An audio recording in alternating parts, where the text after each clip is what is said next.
જય અલગધણી. જગતમાં આપણે બધા જોવા જેવું છે.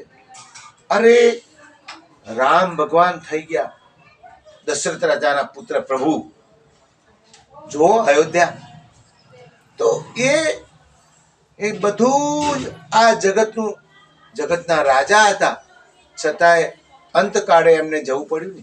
બધું અહીંયા મૂકીને જ ગયા, બધું મૂકીને ગયા.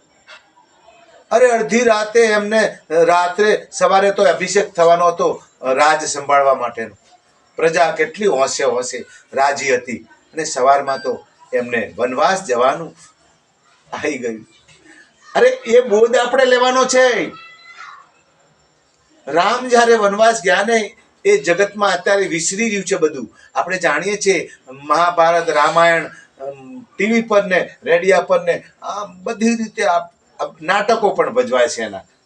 તો એ બોધ કોને લેવાનો છે? એનો બોધ સમજવાનો છે આપણે, મારે ને તમારે. એ બોધ જો હું તમે નહીં સમજીએ ને, એ બોધ કોને આપ્યો છે? પ્રભુએ આપણને આપ્યો છે.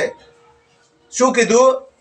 કે હું તો આ બધું છોડીને જઉં છું, ગાદી પતિ હતો તોય મૂકીને જઉં છું. તો તમારા આ જગતની અંદર વિચરનારા વ્યક્તિઓ, પામર માણસોની શું શક્તિ છે?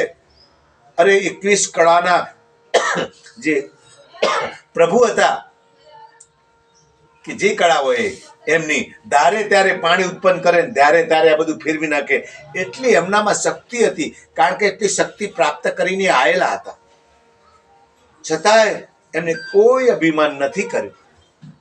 કોઈ અભિમાન. રાક્ષસોને માર્યા, પાપીઓને સંહાર્યા, ભક્તોને તાર્યા, બધાનું કલ્યાણ કર્યું, અને અંતે એ બધું છોડીને ગયા. એ બોધ કોને લેવાનો છે? આપણે લેવાનો છે. અંતે તો એ બધા છોડીને ગયા. કોઈનું લઈ લેશું ને તો બાપા કઈને આપી દેવું પડશે. મારું તો શું છે, મારી પાસે કોઈ લઈ લે છે? પણ જેને છે એને કહું છું, આપણે બધા આયા એમાં. અરે આપણી જોડે શું છે? કૃષ્ણ પ્રભુ જુઓ, કૃષ્ણ પ્રભુ આયા, આખી દ્વારકા નગરી જુઓ. અરે દરિયાની અંદર અત્યારે તો બતાવે છે. મોદી સાહેબ પણ અંદર જોવા ગયા હતા, પેલી ગાડી બનાવી છે ને એમાં અંદર ફરી આવ્યા. બધા કેવું બતાવે છે. તો સોનાની દ્વારકા જેની ત્રિલોકનો એમ કહેવાય કે કૃષ્ણ પ્રભુ એટલે અનેક ભક્તોને તાર્યા. અને અંતે સમય પાકી ગયો ને, એ પણ સ્વધામ ગયા. એ પણ શું બોધ આપ્યો આપણને? એ બોધ છે આપણને, આપણા એમને બોધ આપીને ગયા છે આપણને કે હું પણ આ રીતે જાઉં છું, અને તમે પણ જશો. તો વિચાર કરજો, આ જગતનું સોનું ચાંદી, જેટલું લોખંડ, જેટલું પ્રવાહિત, જેટલું ધન માલ બધું છે ને, એ તો એ કોનું છે ખબર છે આપણને બધાને? આ ધરતી કોની છે? આ જગત કોનું છે?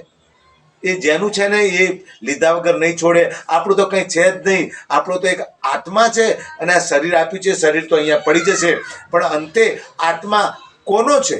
તો આપણે આપણા પિતાને પ્રાપ્ત કરવા માટે આ દેહ મળ્યો છે, મનુષ્ય અવતાર. તો એની પ્રાપ્તિ કરીએ, સાધુ સંતોના સંગમાં રહીએ, સદગુરુના વચનમાં રહીએ. જય અલગધણી, જય રામદેવ પીર.